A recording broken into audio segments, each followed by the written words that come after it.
Ang issue nito ay tingnan nyo.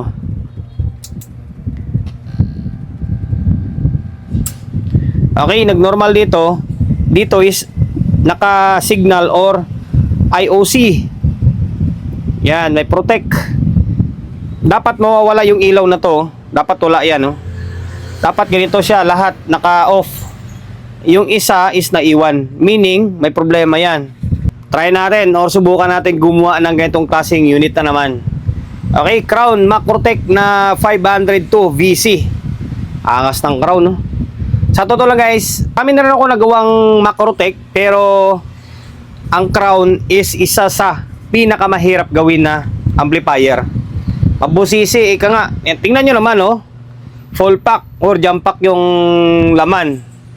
Tapos dagdag mo pa yung mga wirings. Okay, by the way, shoutout and then maraming salamat sa may-ari nito na pinagkatiwalaan tayo na gawin yung unit nila. Bali, avid customer natin ito kasi halos lahat ng mga unit nila sa may resto bar nila is tayo yung gumagawa. Okay, maraming salamat ulit ha. Crown Macrotech VC 502. Ang issue nito ay tingnan nyo.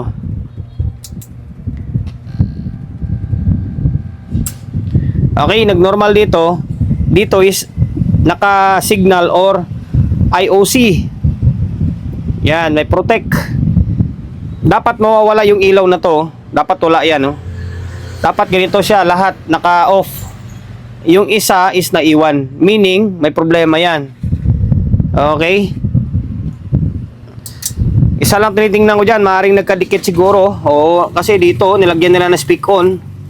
Hindi na natin alam kung anong pinaka-problema nito. Nagkadikit yung wiring. Ngayon, ito yung dapat natin solusyonan. Mahirap, sa totoo lang, ganito klaseng unit sa pagiging technician. Kapag lagi ka lang gumagawa ng mga CE ngayon, kapag ito na yung kaharap mo, tatamarin ka. Di katulad sa mga CE series kasi, madali lang. Pag baklas mo, mahiwalay mo yung channel 1 against sa channel 2. Ito, buo mo siyang kakalasin. Okay, try natin ah. Kung hindi kaya, pwede naman umayaw eh. Bago natin simulan yan, siyempre promote muna tayo agad ng YouTube channel natin ha. Sa mga hindi pa nakapag-subscribe, goal ko ngayong taon, tulungan nyo naman ako. 100k subscriber. 100k subscriber, makakamit ko yun sa tulong nyo siyempre. Kung hindi ka pa nakapag-subscribe, subscribe ka, pinutin mo yung bell button sa gilid, select mo yung all. Yan, kapag napindot mo na yan, manonotified ka kapag meron tayong bagong upload na video. Nag-upload tayo ng video, 1 beses, 2 beses kada araw. Okay? Ngayon, dahil dito na side, wala, pares pala natin kakalasin to eh. Ito kwan lang ito, parang buffer niya, ang pinaka-output niyan is nandun sa ilalim, na need natin baklasin. Okay? Itong side nito, kalahati, is itong side nito para sa isang amplifier, itong side na to is para sa kabilang amplifier. Ngayon, sige, kalas na tayo. Inuunti-unti ko na siya kinakalas. Then meron akong isang nakitang problema. Ito siya oh. Yung dalawang terminal pinagsama dito. Ayan, dito tingin ko human error, kamali sila. Ang gumagana is channel 2 lang, ito lang. Yung dito, hindi gumagana siguro kasi wala nakakabit eh oh. Dito lahat oh, dalawang speak on oh. Baka na-overload siguro to.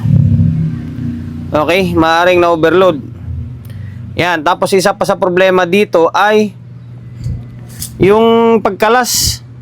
Dito sa may bandang ilalim to sa bandang ilalim. Kasi sa taas, ito lang yung panel na to. Yan, sa parang buffer lang. Ito yung pinaka-amplifier sa ilalim.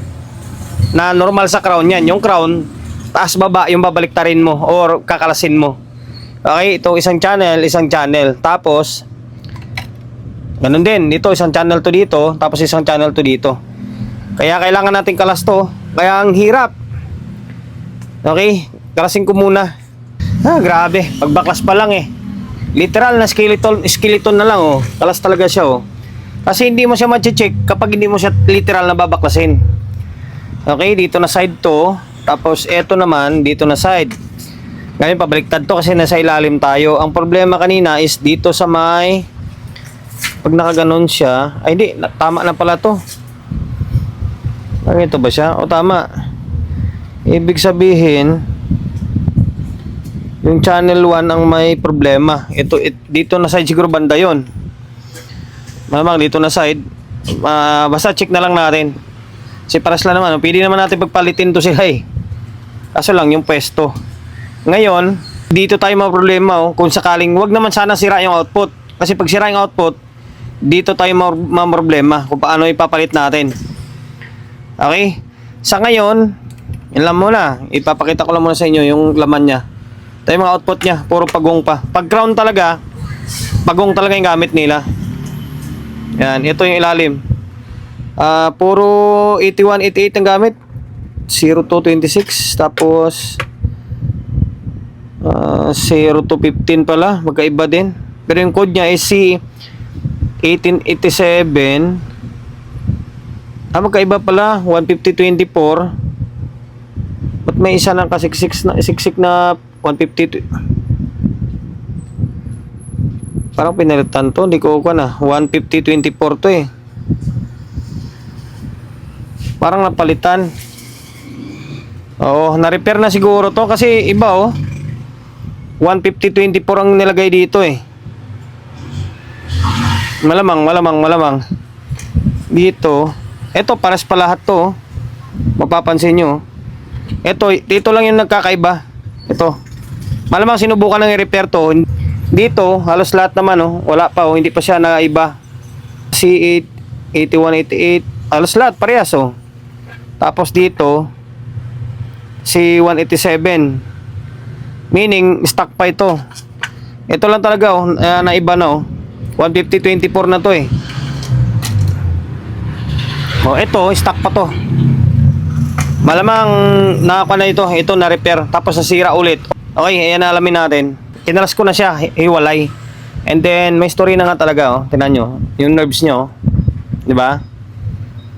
Na ganun, normal talaga to sa crown.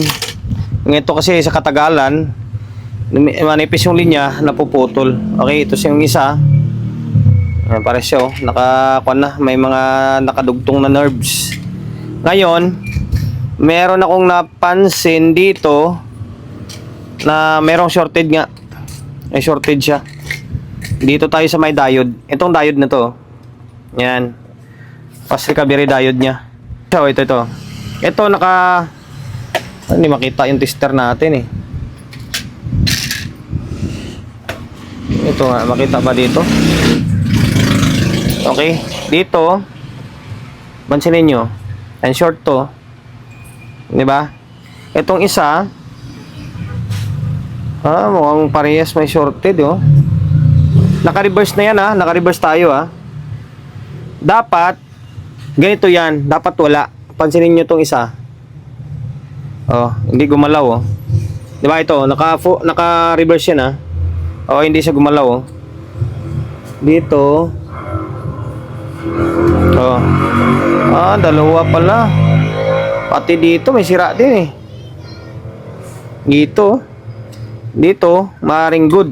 Kasi itong channel na to ay good ito. Pansinin nyo. Oh, hindi siya pumalo, di ba? Dapat wala 'yan. Dapat hindi mag-short 'yan. Oh, wala oh.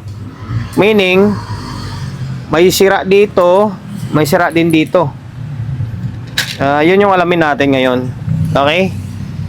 Double check ko ah. Hindi nito yung MGL na to. Drive niya to, baka nasira din to. Sakit sa bulsa ito. 1, 2, 3, 4, 5. 5 na yung baklas ko. Inaktual natin baklas pa isa-isa. Confirm na ito pa rin ang nasira eh. Yung kwan na to 150-24 na to. The rest dito is buo. Nag-search naman ako sa may Google, kay parang Gaggle, na ang direct siyang pwedeng ipapalit dito is tama naman, 150-24. Nagtataka ko bakit nasira to. Maganda yung kwan din, Motorola. On kasi ito yung. Ngayon, meron akong pamalit dito. Ito, Motorola to. Original yan, oh. May logo siya ng Motorola, oh. Ito naman, logo nito ay Crown. Motorola to ipapalit natin, ha. Ilalagay ko na lang dyan sa screen na pwede yung 150-24. Okay? Direct yan. Diretsong pwedeng ipapalit. Ngayon, hindi ko na itetest to. Hindi ko na ipapakita sa inyo. Basta sira ito. Tapos ibabalik ko ito. Yan. Ibabalik natin to lahat na yan na tinanggal natin. Teka lang. Pwede ko naman pakita sa inyo na mawala na yung shorted eh. Kaya lang ha. Okay, ito. Dito kanina may shorted to ha. Ngayon pansinin nyo, wala na oh. 'Di ba? Wala. Pati dito. Okay, parang may naiwan pa. May naiwan pa na isa dito ah. Saan? Ay wala. Ah, natusok lang pala yung lambre. Ito wala na. Ayan, wala na siya oh. Ayan, nag-short kanina, umabot pala dito sa ilalim. Ganyan siya oh. Yung alambre na to. Okay, goods na. Ngayon, balik natin tong mga kinalas natin. Tapos, papalitan natin ng orig na 150-24. Kasi wala tayong pamalit na 81-87. Ito guys, kahit i-search nyo sa Google yan, ito yung rectang pwedeng ipapalit. And then Motorola to Motorola yan oh. Okay. Kompleto na natin tong isa. Sana ba yun? Ito. Yan, 150-24. Tapos ito, kinalas na rin natin. Kasi may shorted din to. Isang piraso naman ulit. Ito. Yan, dito yan na side. Buti sa bungad lang siya oh. Bali nakadalawa pala ako. Ito, hindi ito. Dalawang tanggal. Saka ko siya nakuha. Ngayon, wala na. Goods na. Natanggal ko na yung shorted niya. Ito siya oh. Palitan na lang. Ito siya oh. Yan, wala na shorted oh. Ito oh, wala na rin. Ngayon, palitan ko muna to. Yung itong side pala nito, itong side na to 4 para dito sa diode na to. Itong 4 para naman to dito. Okay?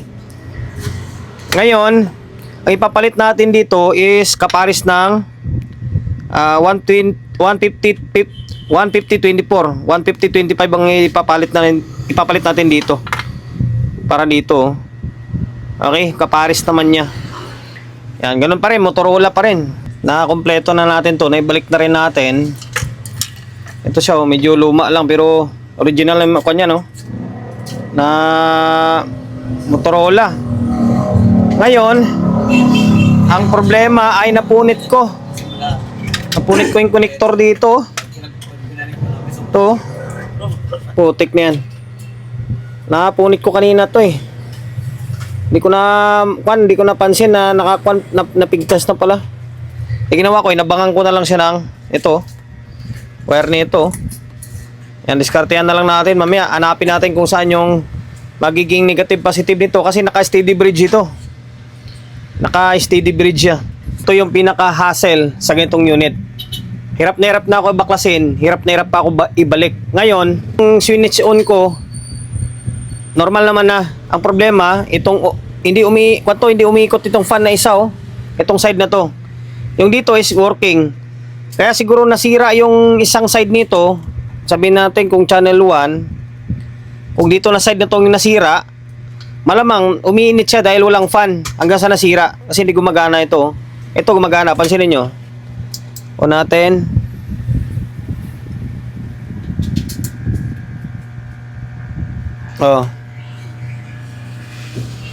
Umiikot na ito.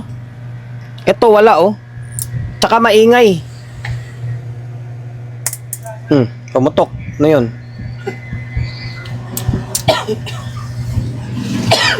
Hindi gumagana ito. Hindi gumagana. Para may kumislap eh. Hindi gumagana ito. Ito ang problema ngayon. Nabuo na natin to. Naibalik na lahat. Tapos panibagong baklas ka na naman ulit. Pambihira na yan oh.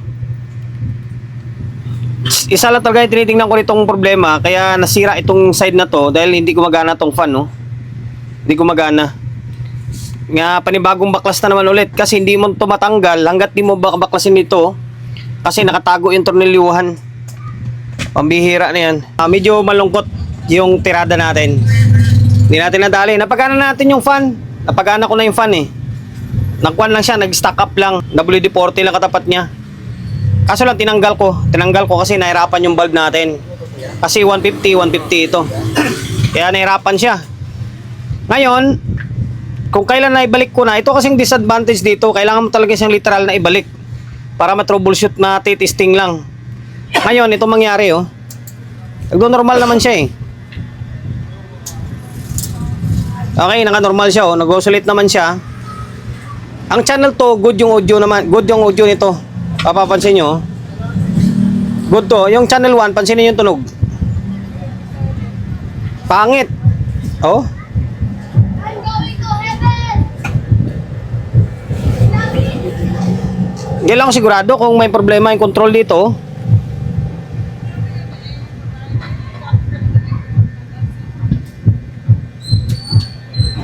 Pangit yung tunog niya oh. Tapos malinaw, maliwanag. Wala, pangit. Pero yung channel to, okay yung audio niya. Pambihira na yan, no? Susuyod na naman tayo dito. Okay lang. Ganun talaga, part ng trabaho natin yan. Bali, ito, tuloy. Technician, error lang pala. Pasensya na kung di ko na napakita. Alam niyo kung paano ko nasabing technician error? Kasi ang connection niyan, may bilog kasi yan ganyan no, nakalagay sa may, di ko na naipakita eh. Paliwanag ko na lang sa inyo. May nakalagay kasi na sa may kwan niya, sa may i-drawing ko, tika lang. May ballpen yan, pre? Yan yung ballpen kanina? Para muna ako. Okay, sige, drawing natin. Drawing ko Ganito kasi yung connection niyan. Meron siyang bilog dito. Bilog. Parang kwan siya, yung parang shafting. Yan. Connection yan sa baba, tapos connection sa taas. Ang nangyari, positive, ito, kwanto, speaker out. Kasi naka-steady bridge siya eh. Naka-steady bridge ang labas nito. Pero sabihin na lang natin, out ito. Negative, positive. Ang nangyari, ay, ito na tornilyo ko to. Kasi, mula sa may top, hanggang sa bottom, may tornilyo to para mag-press yung ilalim taas. Ito na tornilyo ko. Yung ito, hindi ko na tornilyo ito. Kaya ang nangyari, yung itong shafting na to, umusog papunta rito. Yan, umusog. Kaya pala kanina, parang may nag-i-spark na tunog. Umusog to. Ang nangyari, wala na siya. Alos isang out na lang. Kaya pala pangit ang tunog niya. Kaya ako nasabi ng human error. Pagbaklas ko, kaya sabi ko, naku, hindi ko pala na tornilyo. Umusog pala siya. Nabuti nga nangyari yung ganon. Ang mahirap kasi noon, nung di ba, hindi siya nausog. Sabi natin, naka-steady pa rin siya dito. Naka-steady pa rin. Tapos gumagana, napagana. Tapos tinabi mo na. Tapos binigay mo sa mayari. Nung binigay mo sa mayari, sa biyahe ngayon nausog. Kasi kakaldag ngayon. Ngayon nausog niyan. Pagdating doon sa may bahay ng mayari, nako, problema. Maaring mag-i-spark and then mawawala ng tunog or ganun yung tunog niya, basag. Di ba? Back job agad. Maigi na lang na dito pa lang nangyari na yung ganun. Sa isang channel, ganun din yan. Dito magkasama yan. Ganito. Positive, negative. Sabihin natin, negative, positive. Yan, out ito. Yan. May tornilyo to dito sa loob para ma-press siya. Ganun din ito. Sa isang side, ganun din. Positive, negative din to. Ito, hindi naman natin ginalaw to eh. Dito lang talaga na side. Umusog siya ganyan, no? Dumikit siya. Kaya nangyari, pangit yung tunog. Buti, hindi nasira. Ngayon, okay na yan. Pakita ko sa inyo yung fan, hindi ko pa rin kinabit kasi nahirapan yung bulb. Mamaya, kapag naibalik ko yan, ito 20 natin. Okay? Pansinin nyo. Kaya pala sabi ko eh. Normal naman Okay? And then yung ilaw dito, titino na yan. Pansinin nyo. May speaker na nakakabit yan dalawa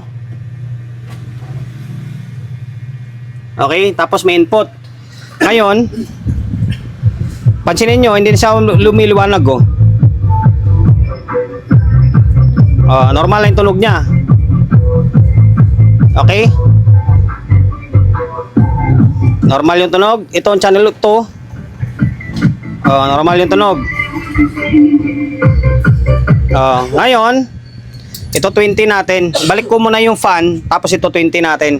Naibalik na natin yung fan. Tapos, obserbasyon ko, yung fan pala nito, gagana unang andar, tapos mamaya hinto. Kapag uminit, saka siya gagana ulit.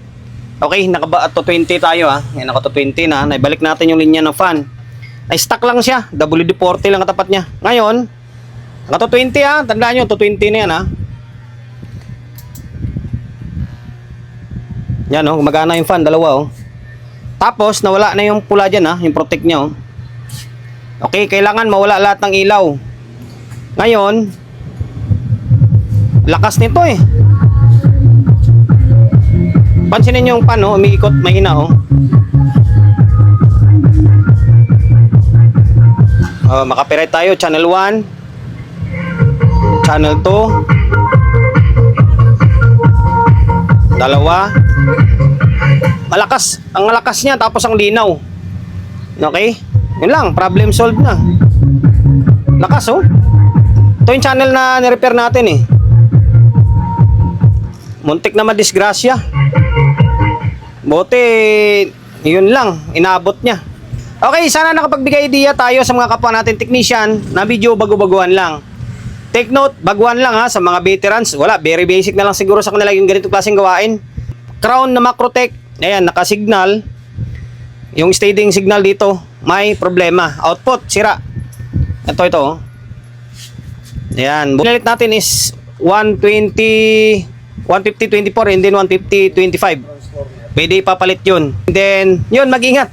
Isa pa, tip ko, mag-ingat sa pagtornilyo-tornilyo. Lalo na, ito kasi, ang hassle pagbaklas, ang hassle sa pagbalik. Kaya kunting mali mo lang, maaaring madidisgrasya ka. Bote, may bulb ako. Pero ngayon, di na tayo nakabulb, naka 20 na tayo. Kung wala akong bulb kanina, maaaring disgrasya na naman abutin nun. Kasi shorted na. Okay? Ngayon, sa mga hindi pa nakapag-subscribe, paki-subscribe ng YouTube channel natin ha. Kasi goal natin ngayong taon is 100k subscriber. Okay? 100k subscriber. Makukuha or makakamit ko yun sa tulong nyo. Sa mga hindi pa nakapag-subscribe, subscribe ka, pindutin mo yung bell button sa gilid, select mo yung all. Yan, kapag napindot mo na yan, notified ka kapag meron tayong bagong upload na video. Nag-upload tayo ng video, isang beses, dalawang beses kada araw. Okay? God bless and then peace sa atin lahat.